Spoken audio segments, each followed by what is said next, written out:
नमस्कार. Shriraj recipes and व्लॉगमध्ये आपलं सगळ्यांचं मनापासून स्वागत आहे.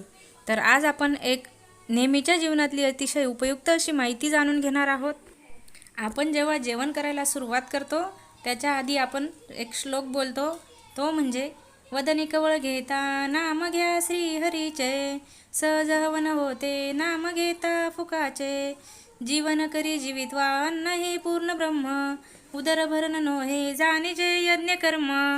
हे आधी आपण आठवणीने हा श्लोक रोजच बोलतो जेवायच्या आधी. आणि अन्न हे आपण पूर्ण ब्रह्म मानतो. अन्न हे नेहमी आपण म्हणतो की परमेश्वर आहे, केव्हाही अन्नाचा अपमान करू नका. तर बऱ्याचशा व्यक्ती जेवण करत असताना नको तेवढं ताटात वाढून घेतात आणि जेवढं खाल्लं जाईल तेवढं खातात आणि बाकीचं सगळं उष्ट ठेवतात. तर अन्न हे कधीच वाया जाऊ देऊ नका. आपल्याला जेवढं लागतं तेवढंच अन्न ताटात घ्या. आणि घरात जेव्हा आपण सकाळची एखादी पोळी उरलेली असते किंवा संध्याकाळची पोळी उरलेली असते, ती तुम्ही घरातल्या सगळ्या व्यक्तींनी थोडी थोडी वाटून खा. ती पोळी जर घरातील एकच व्यक्ती खाईल तर तिला त्रास होईल. जर तुम्ही सगळ्यांनी थोडं थोडं वाटून खाल्लं तर कुणालाही त्रास होणार नाही आणि पर्यायाने उरलेलं अन्नही वाया जाणार नाही. यामुळे काय होईल की ती वाया न जाता आपल्या पोटात तरी जाईल.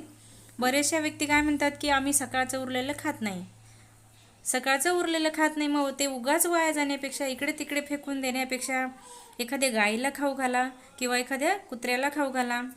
तसेच तुम्ही जर एखाद्या दिवशी मित्रांबरोबर बाहेर जेवणार असाल तर आधी घरी फोन करा, जेणेकरून आई आपला स्वयंपाक करणार नाही आणि पर्यायाने स्वयंपाक न केल्यामुळे अन्न वाया जाणार नाही.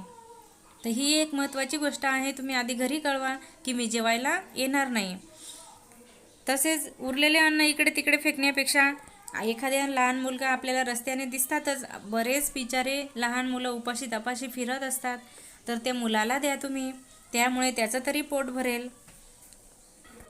आपल्या भारत देशात 40% जेवण आहे ते रोज वाया जात असतं. कुठेतरी कचऱ्यामध्ये फेकलेलं असतं, कुठेतरी डस्टबिनमध्ये टाकून देतात लोक.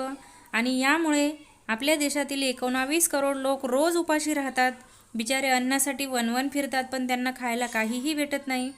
आणि वर्षभरात भारतामध्ये 50,000 करोडचं जे जेवण आहे ते वाया जात असतं, बर्बाद होतं. तर ही गोष्ट तुम्ही लक्षात घ्या, अगदी सिरियसली घ्या मनावर, की आपण जे खातो ते आपल्याला जेवढं पाहिजे तेवढंच आपल्या ताटात वाढा, जेणेकरून अन्न वाया जाणार नाही. आणि आपण जे अन्न खातो तर त्यासाठी तुम्ही स्वतःला नशीबवान समजा की आपल्या नशिबात एवढं आपल्याला जेवायला भेटतं आहे. बिचारे हजारो लोक उपाशी राहून रात्र काढतात आणि तुम्ही आपल्या ताटातलं जे उरलेलं अन्न आहे कचऱ्यामध्ये टाकतात. तर त्यासाठी एक गोष्ट लक्षात ठेवा की तुम्हाला जेवढं अन्न पाहिजे तेवढंच तुम्ही तुमच्या ताटात वाढून घ्या. अन्न जर उरलेलं असेल तर तुम्ही एखाद्या गरजू व्यक्तीला द्या, गाईला खाऊ घाला किंवा कुत्र्याला खाऊ घाला. उगाच इकडे तिकडे फेकू नका. आपण जे घरात बसून निवांतपणे जेवण करतो ते जेवण मिळवण्यासाठी आपल्या घरातील जी व्यक्ती आहे ती अगदी मनापासून घाम गाळून काम करत असते आणि तेव्हा आपल्याला ते अन्न खायला भेटतं. तर त्या घरातल्या व्यक्तीच्या कष्टाची जाण ठेवा तुम्ही आणि अन्न कधीही वाया घालवू नका. आणि आपण एखाद्या व्यक्तीला सांगायला गेलो की अरे तुझ्या ताटात तर किती अजून उरलेलं आहे, त्या व्यक्तीकडून अतिशय साधेपणाने उत्तर येतं की नाही, काय नाही, मला नाही खावलं गेलं असं वगैरे. पण असे उत्तर तुम्ही अजिबात देऊ नका. आणि सहज एखाद्याने सांगितलं की ते कमवण्यासाठी बघ घरातील ती व्यक्ती किती काम करते, तर समोरच्या व्यक्तीचं अतिशय साधं उत्तर असतं की ते त्यांचं कर्तव्यच आहे. अरे हो, ते त्यांचं कर्तव्य आहे, पण आपलंही एक कर्तव्य आहे की आपल्या घरातील जे अन्न आहे ते तुम्ही वाया घालवू नका. तुम्हाला जेवढं पाहिजे तेवढंच ताटात घ्या. हे एक गोष्ट अगदी मनापासून लक्षात घ्या तुम्ही. आणि एक गोष्ट लक्षात ठेवा की आयुष्यात 2 गोष्टी कधीच वाया जाऊ देऊ नका. त्या म्हणजे एक अन्नाचा कण आणि दुसरा म्हणजे आनंदाचा क्षण. अन्नाचा एकही कण तुम्ही वाया जाऊ देऊ नका. जेवण करताना ताट अगदी पुसून व्यवस्थित छान खा. उष्ट कुठलंही सोडू नका ताटामध्ये, ज्यामुळे उरलेलं उष्ट डस्टबिनमध्ये टाकायची वेळ येईल असं तुम्ही कधीही वागू नका.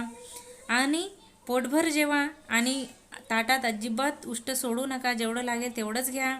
हिंदीमध्ये एक म्हण आहे, खाओ मनभर मत छोडो कणभर. याचा अर्थ असा की पोट भरून खा, पण ताटात कणभरही उष्ट टाकू नका. कारण गरीब लोकांना बघा तुम्ही अन्नासाठी वनवन फिरतात. दिवस दिवस कामं करतात, तेव्हा त्यांना संध्याकाळी पोटाला तुकडा भेटतो. तर ही गोष्ट तुम्ही अगदी सिरियसली लक्षात घ्या की अन्न कधीही वाया घालवू नका. जेवढं पाहिजे तेवढंच घ्या ताटात, ज्यामुळे आपण जे अन्न वाचवतो ते इतरांच्या पोटात जाऊ शकतं आणि इतरांचे चांगले आशीर्वाद तरी आपल्याला भेटू शकतात. तर मला हे अगदी मनापासून कधीची ही गोष्ट शेअर करायची होती. अन्न वाया कधीही जाऊ देऊ नका, कारण मी बऱ्याचशा व्यक्तींच्या ताटात बघते अर्धा अर्धा उष्ट टाकलेलं अन्न असतं आणि ते उगाच सरळ ते त्या ताटातच हात धुतात. उष्ट उरलेलं आहे किंवा तेही नाही बघत, उगाच डस्टबिनमध्ये जातं. तर तुम्ही आधीच तुम्हाला जेवढं पाहिजे तेवढंच ताटात वाढून घ्या आणि कुठलंही अन्न फेकायच्या आधी त्या शेतकरी राजाचा विचार करा. तो ते अन्न पिकवण्यासाठी शेतीमध्ये दिवस रात्र घाम गाळतो, कष्ट करतो आणि तेव्हा ते धान्य पिकतं आणि तेव्हा ते आपल्या ताटात अन्न म्हणून येतं. आणि आपल्या घरातील अगदी लहानांपासून मोठ्यांपर्यंत आधीपासून सवय लावा की आपल्याला जेवढं पाहिजे तेवढंच ताटात वाढून घ्या. उगाच इकडे तिकडे अन्न पडून एक कोणाचे तरी पाय पडतात त्याच्यावर, हे आपल्यालाही बघायला चांगलं वाटत नाही. त्यासाठी आधीच आपण विचार करून जेवढं पाहिजे तेवढंच ताटात वाढत जा. चला तर मग, माहिती आवडल्यास लाईक करा, शेअर करा आणि चॅनलला नवीन असाल तर सबस्क्राईब करायला विसरू नका. तुम्ही सगळ्यांनी वेळात वेळ काढून माझा हा आजचा व्हिडिओ ऐकला त्याबद्दल सगळ्यांचे अगदी मनापासून आभार. आणि आजपासून मनाशी अगदी ठाम निश्चय करा, खाएंगे मनभर नहीं छोडेंगे कणभर. जय जवान, जय किसान, जय महाराष्ट्र. भेटू अशाच नवनवीन माहितीसह आणि रेसिपीसह. तोपर्यंत मस्त खा, स्वस्त रहा.